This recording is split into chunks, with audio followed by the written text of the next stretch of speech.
मोजायची असते. पण 5 EVM मोजण्यापूर्वी ज्या व्हीव्हीपॅटवर रिझल्ट डिस्प्ले नाही झाला आहे, आता आम्ही रिझल्टच्या बटन दाबला आणि काहीच डिस्प्ले नाही झाला, त्याचे व्हीव्हीपॅट आम्हाला मोजावे लागते, हा ना. नंबर 2, ज्या ठिकाणी मॉक पोलचा रिझल्ट प्रिसाइडिंग ऑफिसरने क्लिअर नाही केला, जे 50 वोट आम्ही मॉक पोल देतो त्याचे रिझल्ट क्लिअर करावे लागते, त्यानंतर ॲक्च्युअल मतदान सुरू करावे लागते. एक ठिकाणी प्रिसाइडिंग ऑफिसरने ते मॉक पोलचा रिझल्ट क्लिअर नाही केला होता, त्याच्या मला मोजावे लागते. पण तोच कंडिशनमध्ये मोजावे लागते की जर जे विनिंग मार्जिन आहे तो वोट्स इन EVM पेक्षा कमी आहे, तेव्हाच आम्ही मोजतो, नाही तर आम्ही तो मशीनला बाजूला ठेवतो. असा समजा की विनिंग मार्जिन 30,000 आहे आणि त्या मशीनमध्ये 800 वोट आहे, तर त्याच्या मोजण्यात कुठल्या प्रकारचा अर्थ नाही आहे, रिझल्ट चेंज होणार नाही. आणि थर्ड जे आहे तो आम्ही रूल 56D मध्ये जर कॅन्डिडेटने ॲप्लिकेशन केला की हा बूथचा व्हीव्हीपॅट मला मोजून पाहिजे, तर ते ॲप्लिकेशन करू शकतात. मार्चेसमध्ये कुठल्या प्रकारचा असा ॲप्लिकेशन आला नाही. आणि त्यानंतर हे सगळे केसेस संपल्यानंतर आम्ही 5 व्हीव्हीपॅट मशीनच्या RO चिठ्ठी काढतात, हा ना, त्यांच्या समोरच, आणि चिठ्ठी काढून ज्याच्या आला, जे बूथ क्रमांक आला त्याचे बूथच्या आम्ही व्हीव्हीपॅट मोजणी करतो. उमेदवारांना फेर मतमोजणीची मागणी करण्याचा अधिकार उमेदवारांना, ती प्रक्रिया कशी आहे? करेक्ट. कसं आहे की जसा तुम्ही सांगितलं, तुम्ही अगदी बरोबर सांगितलं की त्यांना फेर मतमोजणी मागण्याचा अधिकार आहे, करून घेण्याचा अधिकार नाही आहे. ते पूर्णपणे निवडणूक निर्णय अधिकारीचे अधिकार आहे. त्यामध्ये नियम असा आहे की मोस्टली पोस्टल बॅलेटबद्दल एक संभ्रम असू शकते की हा पोस्टल बॅलेट आहे, रिजेक्ट करायचे की ॲक्सेप्ट करायचे, त्यावरही असू शकते. पण EVMचा जे रिझल्ट आहे, तुम्ही असा नाही सांगू शकतात की मला अपेक्षा होती की मार्केटवाडीमध्ये मला एवढा वोट मिळाला पाहिजे आणि तेवढे वोट मिळाले नाही, काहीच पुरावे तुम्हाला सादर करावे लागेल. नाही तर प्रत्येक उमेदवाराला हेच वाटते ना की मी जिंकणारच, त्याप्रमाणे तर आम्ही फक्त फेर मतमोजणी करून घेऊ. आणि दुसरा, त्यामध्ये विनिंग मार्जिन एवढा असला पाहिजे, असं समजा की विनिंग मार्जिन 200-300 आहे, हा ना, खूप क्लोज कंटेस्ट आहे, त्यामध्ये ते लोक रिटर्निंग ऑफिसर कॅन डिसाईड की ठीक आहे, अमुक बूथचे जे मशीन आहे ते परत आणा, आम्ही त्याच्या मोजणी करू.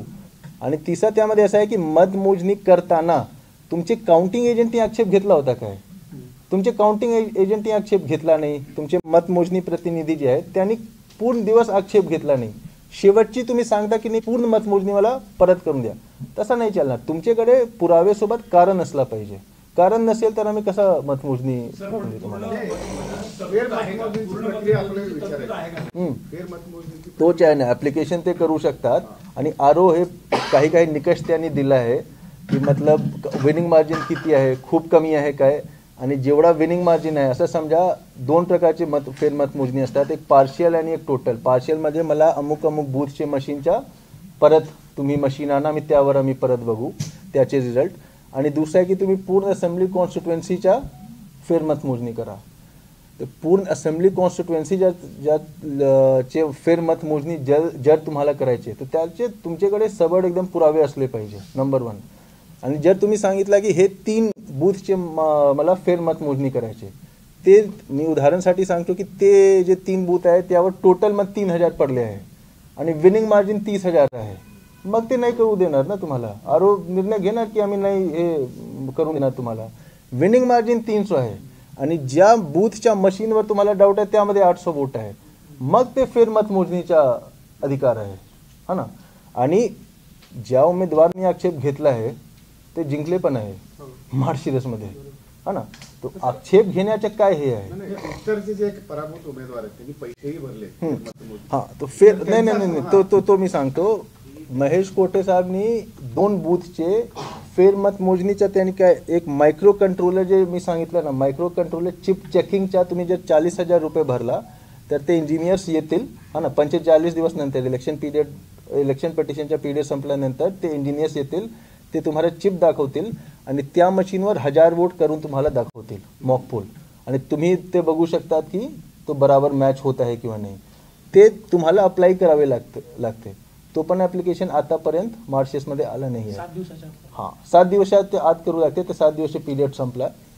तर ते जर त्यांनी सांगितलं असतं की हे 3 जे हे आहेत तुमचे, हे जे 3 बूथ आहे 96, 97, 98 मार्करवाडी, मी 40,000 रुपये प्रति बूथ भरतो, 1,20,000, आणि मला तुम्ही करून दाखवा मॉक पोल, तर आम्ही करून दिलं असताना तो त्याप्रमाणे उत्तर सोलापूरमध्ये उमेदवार महेश कोटे साहेबांनी 2 बूथसाठी केलं आहे ना. ते 45 दिवस संपल्यानंतर आम्ही इंजिनियरला बोलविणार आणि त्यांच्या समोर तो होणार ना प्रोसेस. असं म्हणणं होतं की अगोदर जे मतदान झालेले ते बघता येईल का? अगोदर मध्ये कुठले 20 नोव्हेंबरला जे आपला ऑक्टोबरला जे मतदान झालं नोव्हेंबरला ते बघायचं आहे म्हणतात ते, पण ते आपली प्रक्रिया अशी आहे की ती परत एकदा पूर्वी तसा नाही आम्ही पूर्ण क्लिअर करतो आणि त्यानंतर मॉक पोल करून दाखवतो ना तुम्हाला. अच्छा, दुसरा एक गोष्टी आठवून आला मला, जसा मी सांगितला ना, हा जो मायक्रो कंट्रोलर आहे आणि चिप आहे ते 1 टाइम प्रोग्रामेबल आहे. 1 टाइम प्रोग्रामेबल मध्ये काय झाला की तुम्ही एकाच वेळी त्या प्रोग्राम करू शकता. असा समजा, उदाहरणासाठी मी सांगतोय, चुकीचे रिपोर्टिंग नंतर करू नका, असा समजा उदाहरणासाठी की तो असा प्रोग्राम झालाय की तुम्ही एक उमेदवारला दिया पण सगळे वोट दुसरे उमेदवारला जाणार. तर जे FLC मध्ये मॉक पोल झाला आहे, जे कमिशनिंग मध्ये मॉक पोल झाला आहे, जे त्या दिवशी पोलिंग डेच्या दिवशी 50 वोट जे आम्ही देतो मॉक पोल मध्ये, तर प्रत्येक मध्ये तसं चाललं पाहिजे ना, कारण हे 1 टाइम प्रोग्रामेबल आहे. मतलब मला सांगा की मॉक पोल मध्ये तुमचे प्रतिनिधींनी सांगितलं आहे की 50 वोट जे दिले आहे तेवढेच रिझल्ट आला आहे. त्यानंतर कुठल्या प्रकारचा जादू घडला की त्यानंतर हे हॅक होऊन गेला? प्रिसाइडिंग ऑफिसरने त्या समोरच बसून त्यांच्या मनातून हॅक करून दिला काय प्रोग्राम EVM? जर हॅक आहे तर अगोदर पण चुकीचे रिझल्ट दाखवला पाहिजे ना. हा खूप महत्वाचा एक बाब आहे, लोकांना हे माहिती असली पाहिजे. रहने के बावजूद भी प्रशासकीय व्यवस्था पर जो लोगों का विश्वास कम हो रहा है, इसकी वजह क्या है? नाही, मला नाही वाटते की विश्वास कमी होत आहे. जर विश्वास कमी झाला असता तर बांगलादेश सारखा इथे परिस्थिती झाली असती. ऐका ना थोडं एक सेकंड मला त्यांचे उत्तर देऊन द्या.